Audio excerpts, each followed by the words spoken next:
khusus bersama KPPN ya. Kalau kali ini kita bahas apa? Kali ini kita bahas terkait dengan mekanisme pembayaran dalam rangka pelaksanaan anggaran pendapatan dan belanja negara.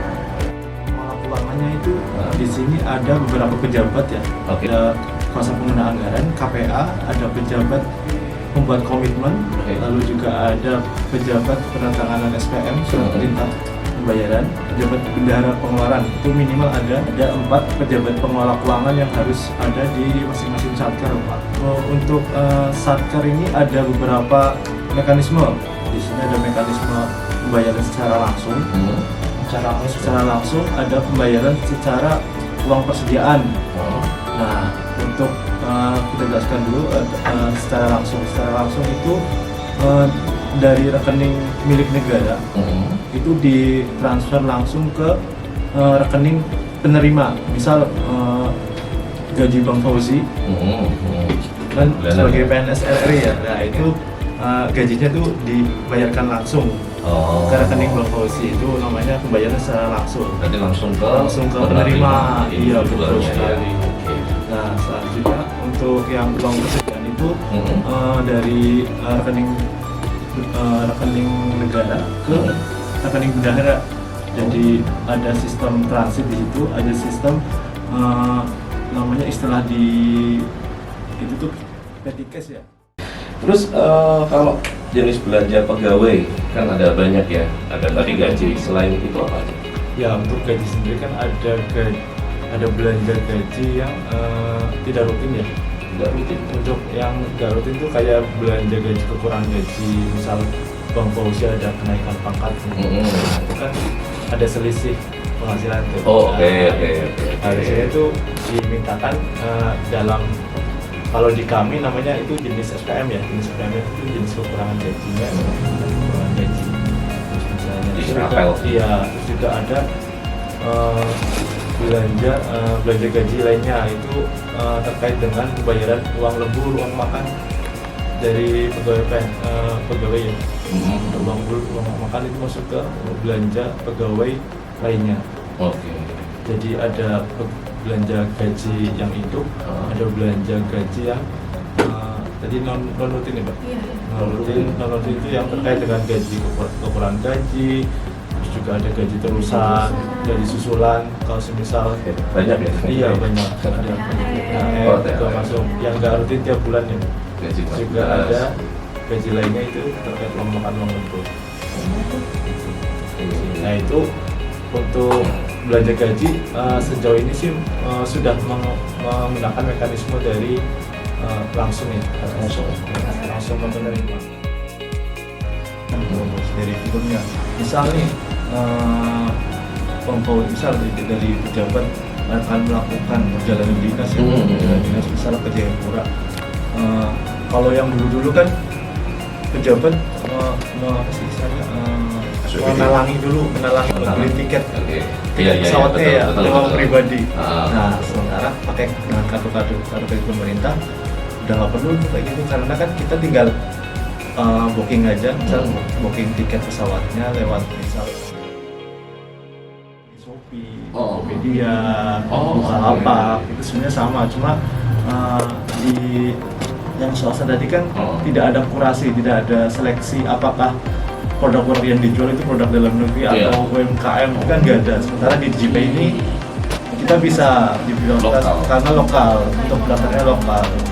Jadi di samping untuk mendukung cashless juga dapat mendukung pengembangan dan pemberdayaan UMKM.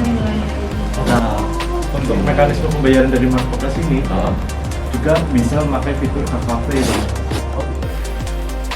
Kalau KKP ini kan berarti dia modelnya atas namanya dengan kepalanya atas nama satker, karena dia harus ada istilahnya verifikasinya ya. Kalau pribadi kan dari pemiliknya, tanda tangan ataupun PIN. Kalau itu modelnya KKP ini seperti kalau KKP sebenarnya kan dalam KKP ini pada saat pengajuannya ke bank sebenarnya tuh bisa diajukan untuk masing-masing pegawai, Bang. Oh, Sebenarnya oke. kalau Bisa ya? Kalau semisal mau ya dari satkernya sebenarnya bisa tuh masing-masing pegawai dibuatkan kartu KKP-nya masing-masing. Jadi nggak cuma kepala ya. Per seksi Kepala gitu aja. bisa ya berarti Bisa ya? per seksi bisa. Oh, Karena oke. yang sebenarnya KKP itu kan untuk mendukung kegiatan ya, Operasional. operasional kegiatan masing-masing seksi itu. Jadi untuk melekatnya secara kepemilikan kartunya sebenarnya melekat di masing-masing pejabat ya, diserahin kepada. Untuk anggarannya tetap membebani beban kantor. Cuma nanti dalam proses transaksinya nanti ada peran dari PPK itu untuk memverifikasi apakah transaksi yang dilakukan oleh yang pemegang kartu itu memang berjalan sesuai dengan tupoksinya mereka sebagai pejabat itu.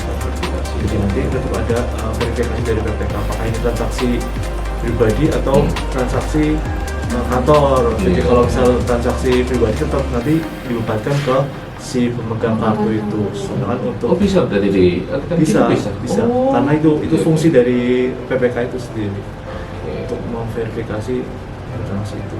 Dan kalau mungkin saya tanya sedikit ya, Ya, data KKP, pengguna KKP di OPD di Nabire sendiri, ini apa sudah optimal atau belum? Kalau untuk KKP di OPD ini kan berdasarkan instruksi dari Pak Presiden ya. Itu kan untuk implementasikan kan baru tahun ini, jadi kemungkinan untuk wilayah Nabire ini mungkin baru dalam proses implementasi atau sosialisasi ya Pak. Oke. Jadi untuk yang masih di awal sosialisasi karena dari Presiden baru bulan-bulan lalu ya. Jadi paling kemungkinan dan rencananya untuk dalam rangka mendukung KKP di wilayah di instansi daerah ini dari kami dari KUPN Nabire bekerjasama dengan KP2KP Nabire juga berkolaborasi untuk melakukan sosialisasi Bang. Sosialisasi terkait dengan penggunaan KKP. Manfaatnya apa sih? Kelebihan dari KKP ini di dalam transaksi pemerintah. Jadi nanti audiensnya dari instansi daerah, dari bendara-bendara di OPD itu. Dan itu ada limitnya, KKP itu ada limitnya. Nah, limitnya ada. Terus mohon maaf ini pertanyaan awam lah istilahnya. Tadi kan ada pembagian 60-40. Misal nanti di pertengahan jalan dari limitnya yang KKP ini kita rubah ke yang LS tadi. Bisa atau nggak sih? Atau harus ada perubahan anggaran? Untuk perubahan proporsinya ya 60-40 sebenarnya bisa dimungkinkan. Cuma tadi terkait dengan pertanyaan Bang Bosi, apakah bisa ke LS? Sebenarnya ketika Satker itu lebih memilih mekanisme LS, berarti kan langsung ke penerima, itu nggak harusnya bagus ya, udah bagus, nggak perlu kalau misal sudah bisa di LS kan semua malah nggak perlu KKP sebenarnya karena kan udah cashless bro. Kan udah transfer kan ya. Betul. Jadi kalau KKP ini lebih ke untuk mengurangi uang persediaan uang yang beredar, uang tunainya. Untuk perubahan proporsinya tadi bisa dimungkinkan misal jadi 70-30 atau 90-10 bisa. Cuma mekanismenya nanti ada di wewenang Kanwil DJBP Papua. Terkait dengan proporsi itu juga ada beberapa syarat-syarat yang harus dipenuhi oleh Satker. Misal bagus dipannya, bagus harganya itu sedikit, misal kurang dari berapa ya? Kurang dari 2 miliar, kurang dari bagiannya 2,4 miliar. Terus juga ada misal di lokasi di wilayahnya itu tidak ada mesin EDC, jaringan internet jelek, karena itu baru boleh dimajukan perubahan proporsi. Oke. Ternyata canggih ya, mulai canggih ya sekarang. Taunya kalau dulu kan PNS zamannya orang tua saya udah setor gini, paling bayar ngambil dulu di bank, cairan. Oke, paham saya ini. Asik juga ya ternyata. Dan nggak terasa juga kalau kita ngobrol ini panjang banget ini. Panjang banget, tapi udah waktunya selesai, Mas. Kerasa. Nah, nanti kita ngobrol lagi lah. Siap baik. Di situ.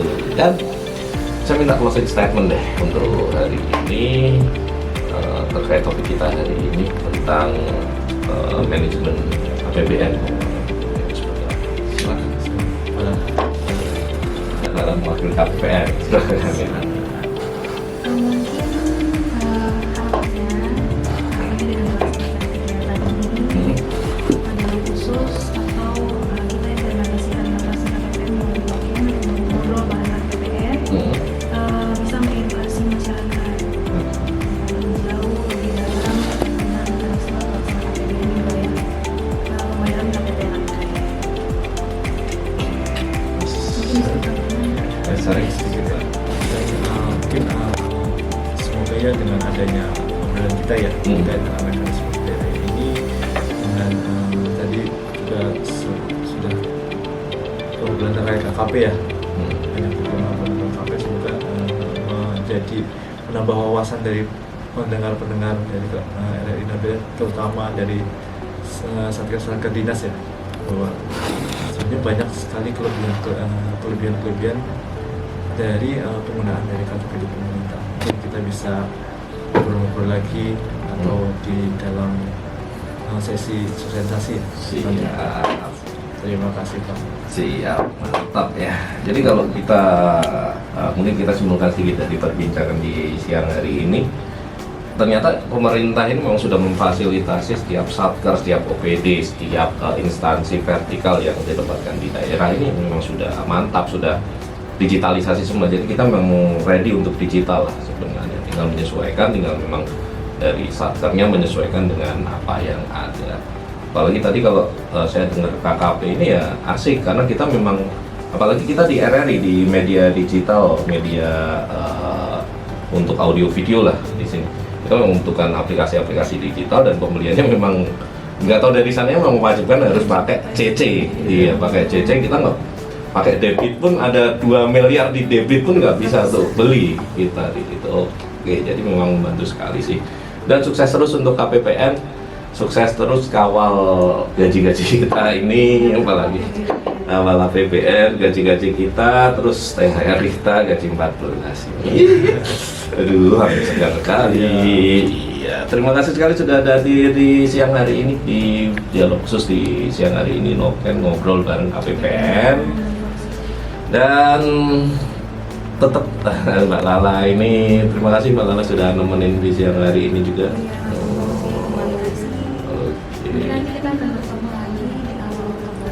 Iya, di awal Oktober ya. Kalau pengen dengar suaranya Mbak Lala lagi atau lihat Mbak Lala lagi, stay tune terus di RRI Pro 1 Nabire. Dan akhir kata, wassalamualaikum warahmatullahi wabarakatuh.